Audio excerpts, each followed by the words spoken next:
about 10 games left in the season. Time to hone their axe. Pistons want to hold off the Atlanta Hawks. They'll be playing Indiana. That game just underway. Thomas scoops it up and in. He must have learned that in the Chicago schoolyards. Huh? You know, at first I was going to say that's a poor shot selection by Isaiah Thomas, and Chuck Daly probably would have said the same thing, but when it goes in, great shot. There are certain players in this league that just have license to do those things. And there's one there. Jordan gets the basket and the foul. Michael Jordan silences the crowd. He has 31 points on this Easter Sunday. Here's Jordan isolated. Now, Lewis, that's the game plan. He is supposed to force Michael Jordan to the outside or to the baseline, but no defensive help. Jordan now with 32 points in the ball game and a 1-point lead for Detroit with 1:45 remaining in the first half. Bulls, despite their road trip, hanging in there, and Grant fouls Dantley going to the line. It's just simply amazing how Dantley at 6'5" or even shorter continues to have the skill to get the fouls from bigger people. Yeah, and this is a team he's played so well against when he's been healthy. He's averaged over 30 points a game when healthy, and had 45 against this ball club in an overtime win for Detroit. The only lead Chicago's had today in the first period, briefly at 28-27. Otherwise, Detroit has been in front by as many as 8 points. Lewis goes out and Dumars comes back in. You want to see that Isaiah Thomas shot again. It was a leaner and off the glass. Dantley now with 15 points, and he's the high scorer. Thomas with 12 right behind him. 61-58 Pistons.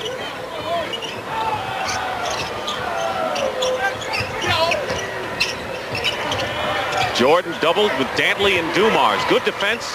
Corzine for 3. Grant the offensive rebound. And Dantley gets the rebound for the Pistons. Leading by 3. Thomas, Dumars, foul. Pistons working the ball inside, and that's got to bring a smile to Chuck Daly's face anytime they do that, just to get away from that perimeter mood that they get into. And get out and run. You know, because in the NBA, you're not going to win unless you do the job defensively and get out and get in the open court. Horace Grant, his second personal foul. Both teams have been in the penalty, and here's Dumars. Quiet young man who has really become a fine two-way player. Here's that Thomas basket, worth seeing again. Now, here he is ducking under, and he decides, well, I think I'll bank it off the backboard. And that's something he tried to do, realizing that he was floating in the air. The lead is 4.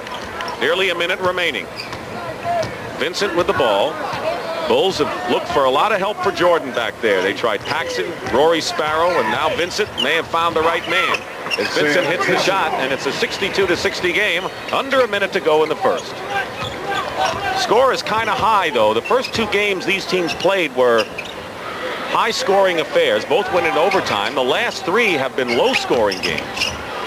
Dantley fouled inside. The Bulls just can't believe that they're not tying up Dantley inside, and another Chicago foul will send him to the line again. But again, Doug Collins wants, as soon as Dantley is putting the ball on the floor, the nearest person is supposed to come and double team and stop that type of penetration.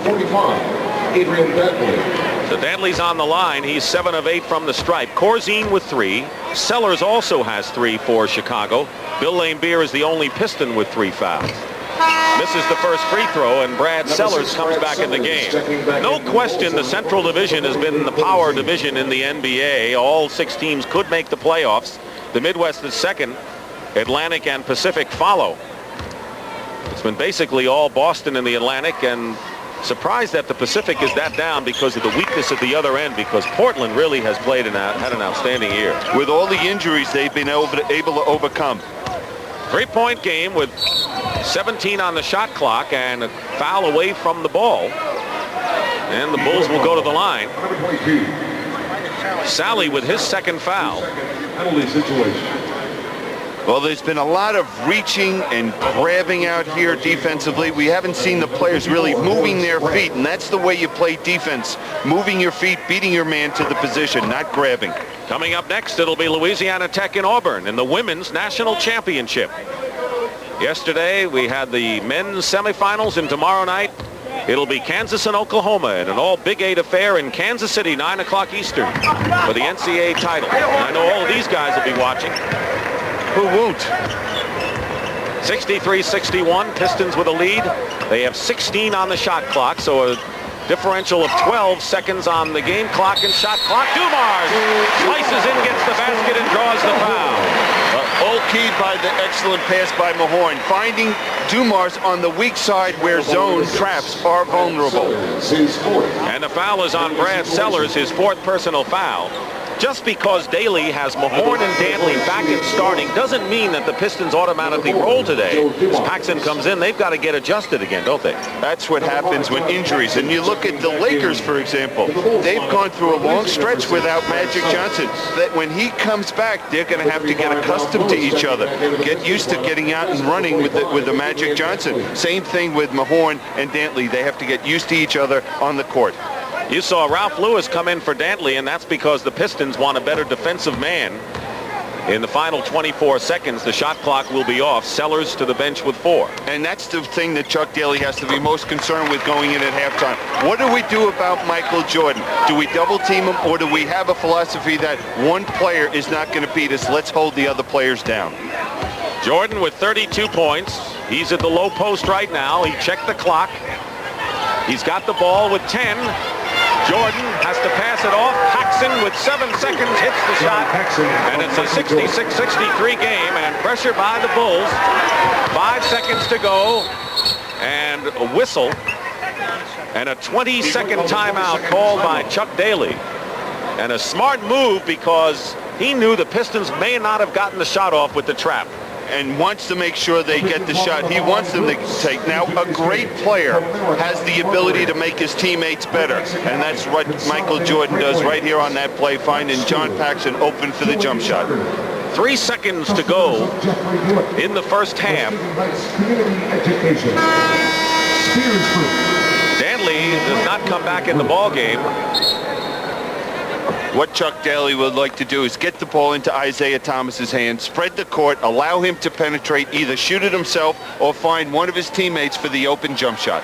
But Michael Jordan has put on a Chicago show, 32 of their 63 points. So he has more than half of the Chicago total so far in this ball game. Not bad. 3 seconds to go. And Thomas throws it away. No time off, and the Bulls will get it at half court with 3 seconds remaining, and now Collins wants a 20-second timeout. Chicago calls a 20-second timeout. Adrian Dantley was very upset. He felt Michael Jordan grabbed him and pushed him down on that play and had a few words for the official. You see Adrian Dantley, you see Michael Jordan playing Adrian Dantley, grabbing him, and there was a foul. There was a foul, and that should have been a 2-shot foul because the foul took place before the ball was in play. I would have to think so. Second period, 3 seconds remaining. So now Jordan with 32 points, and you just know the Pistons are going to surround him and just say to somebody else, you beat us if you can. Oakley will inbound. It's Oakley, Vincent, Paxson, Grant, and Jordan, and they're just not giving him a shot at it. And the pass goes over the basket, and now the Pistons with 3 seconds to go will have it at midcourt. Chuck Daly will find out if that play he called at his 20-second timeout will work now. Now let's see the Pistons play as designed, maybe. Thomas will inbound. Tipped away by Vincent. 1 second ticks off the clock. The clock doesn't start until the ball is touched inbounds. So now 2 seconds.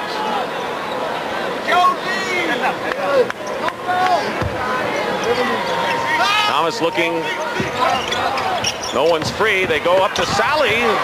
Jordan brings it down at the buzzer. Well, 3 times clubs had chances, and they couldn't score, and that's the end of the first half with the score. The Pistons